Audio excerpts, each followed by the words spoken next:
5 राज्यों में विधानसभा चुनावों की रणभेरिया बज चुकी है। इसमें कोई संदेह नहीं कि पूरा देश प्रधानमंत्री नरेंद्र मोदी की प्रचंड लहर में झूम रहा है और उनकी अनेक योजनाओं और उनकी कनेक्टिविटी सीधी जनता से होने के कारण जनता में प्रधानमंत्री नरेंद्र मोदी के प्रति गहरा लगाव है। लेकिन इसी क्रम में राजस्थान विधानसभा के भी चुनावों की आचार संहिता लगने के बाद में सीएम अशोक गहलोत की लोकप्रियता में कोई कमी नहीं नजर आ रही है। ऐसा मीडिया के हलकों में भी सुनाई दे रहा है। एंटी इनकम्बेंसी का जोर हो सकता है। इस पूरे फेर के अंदर सिरोही विधानसभा क्षेत्र की सीट अब सबसे चर्चित बन चुकी है। संघ पृष्ठभूमि की भारतीय जनता पार्टी की सीट और भारतीय जनता पार्टी को मजबूत बनाने में सिरोही जिले में बहुत से लोगों का योगदान रहा और 1977 में जनता पार्टी की लहर में रघुनंदन व्यास द्वारा यह सीट निकाली गई थी और उसके बाद पूर्व विधानसभा उपाध्यक्ष श्रीमती तारा भंडारी ने भारतीय जनता पार्टी को सिरोही जिले में जमाने में जिन जिन कार्यकर्ताओं के साथ अहम भूमिका निभाई थी उनमें हंसराज पुरोहित, आनंद त्रिवेदी, सुरेश जी सराफ, सूरजमल सिंह, ऐसे अनेक से रेवदर में छोगाराम पुरोहित वगैरह ऐसे अनेक कार्यकर्ताओं ने इस पार्टी को खड़ा किया था।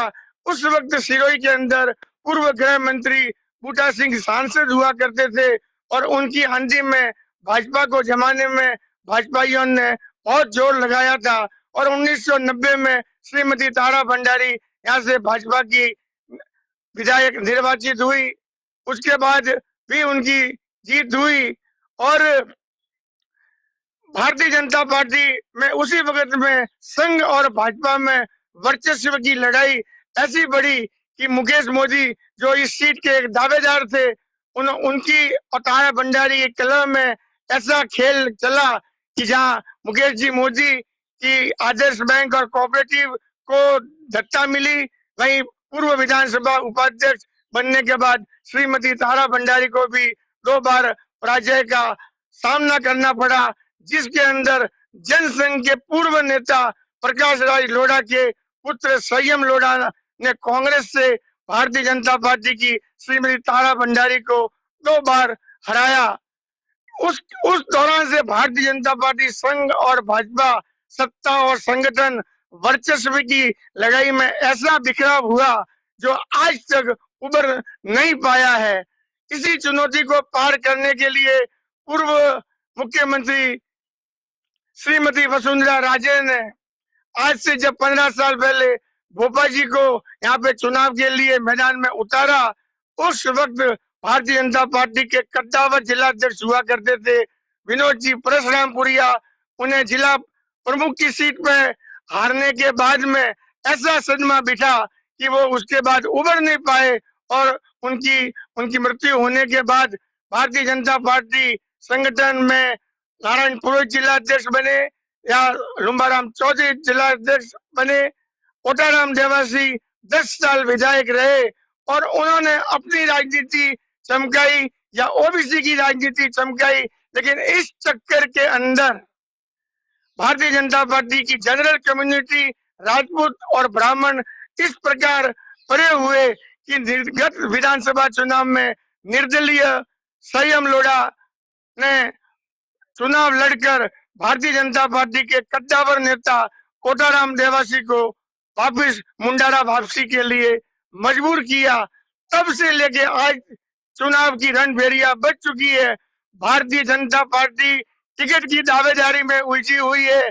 कम से कम 15 से ज्यादा प्रत्याशी चुनावी मैदान में है और अब नजर आ रहा है कि जो मैदान में टिके हुए हैं वो है भाजपा के पूर्व जिलाध्यक्ष नारायण पुरोहित, पायल परशुरामपुरिया व ओटाराम देवासी और लुम्बाराम चौधरी भी अपनी अपनी दौड़ लगा रहे हैं और इस दौड़ में ऊंट किस करवट बैठता है। और यहाँ पर जितने भी भारतीय जनता पार्टी के केंद्र से लेके राज्य के जो नेता आ रहे हैं वो सभी संयम फोबिया से घिरे हुए हैं। उन्हें यहाँ की समस्याओं से कोई सरोकार नहीं है। 4-4.5 साल के अंदर जो भारतीय जनता पार्टी न कोई लंबा यहाँ पे आंदोलन खड़ा कर सकी, न विधायक संयम लोढ़ा को घेर सकी।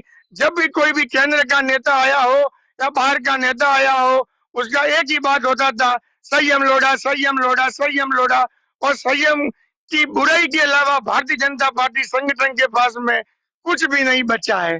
कल भी दिल्ली के पूर्व प्रदेशाध्यक्ष सतीश जी उपाध्याय एवं भाजपा महिला मोर्चा की राष्ट्रीय महासचिव, भाजपा प्रदेश महिला मोर्चा की अध्यक्ष के साथ में प्रेस कॉन्फ्रेंस की। उस प्रेस कॉन्फ्रेंस के अंदर जिस प्रकार की उन्होंने बातें रखी, और विधायक संयम लोढ़ा एक सामान्य विधायक जो समाराम और जक्सीराम की तरह एक विधायक है, उसको घेरने के अंदर जिस प्रकार की बातें कही, वो बात किसी भी तरीके से राजनीतिक तो हो नहीं सकती। संयम लोढ़ा मूर्तियां बना रहा है, संयम लोढ़ा ने लोगों को डफोल कहा, संयम लोढ़ा सनातन धर्म विरोधी है, संयम लोढ़ा राम विरोधी है। यहाँ के मंत्री भी आकर के रामनवमी के बारे में, संयम लोढ़ा के बारे में बोल के मुकदमा दर्ज करा के गए। तो भारतीय जनता पार्टी की लड़ाई कांग्रेस से है या विधायक संयम लोढ़ा से है।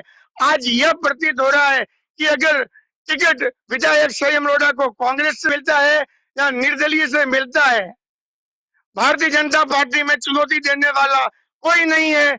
और जातिवाद के ऊपर 35,000 की वोटों की गिनती भोपा जी से गिनाई जा रही है। 5 राज्यों में के दावेदारों में चेंज मेकर के रूप में अब एक प्रत्याशी और उभर के सामने आए हैं, वो है दलपत पुरोहित, जिनका मानना है कि पार्टी टिकट देगी तो ही मैं चुनाव लड़ूंगा। लेकिन जिस प्रकार से उन्होंने सनातन धर्म की तीर्थ यात्रा निकाली है, और तीर्थ यात्रा निकालने के साथ भारतीय जनता युवा मोर्चा के बागी हेमंत पुरोहित ने ठान लिया है कि आर या पार, इस बार अगर उचित व्यक्ति को टिकट नहीं मिला तो वो बागी बन के चुनाव भी लड़ सकते हैं, और भारतीय जनता पार्टी की लुटिया डुबाने में वो कोई कौर कसर नहीं छोड़ेंगे। ये ऐसा प्रतीत संगठन की बैठकों के अंदर भाजपा के जिलाध्यक्ष सुरेश कोठारी के बनने के बाद जिस प्रकार से बवाल उनके विरोध में भी उठा है, वो भी भारतीय जनता पार्टी के लिए बहुत ही खतरे की घंटे की निशानी है।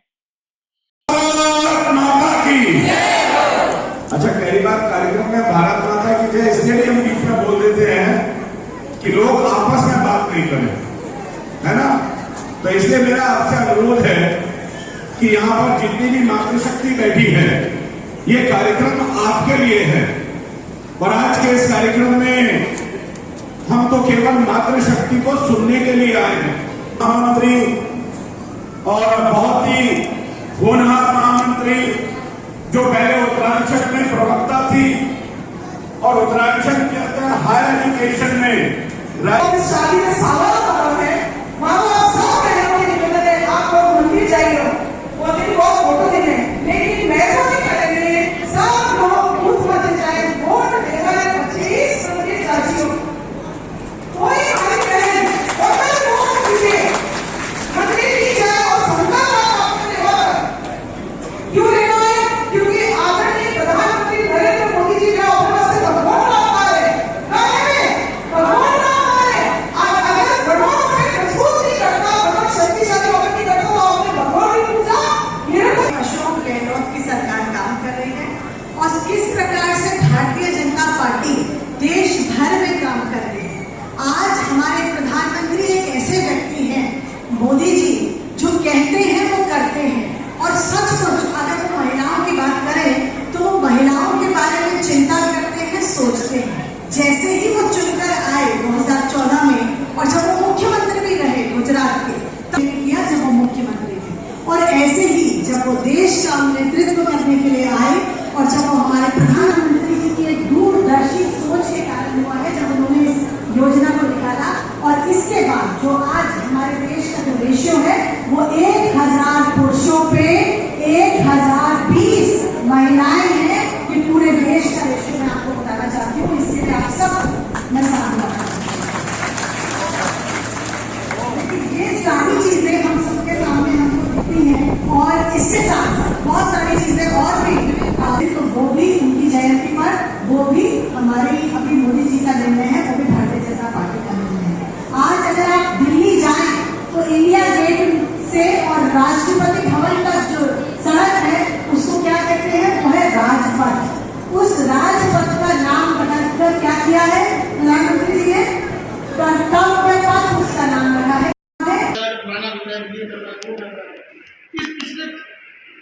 साल के अंदर, 4.5 साल के अंदर इतना बड़ा आंदोलन इस 3,000 करोड़ के विकास करवाने वाले विकास के पुरुष के सामने भाजपा ने खड़ा किया।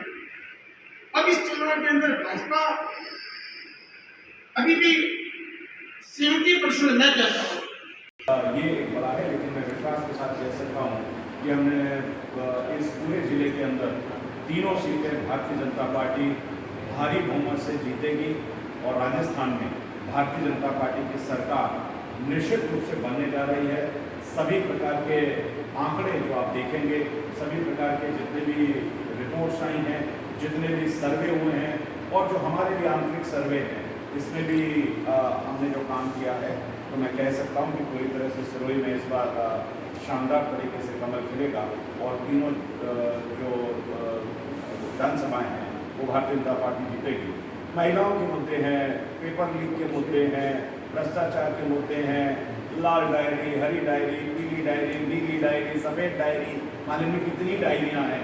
उन डायरियों में भ्रष्टाचार का सारा हिसाब है।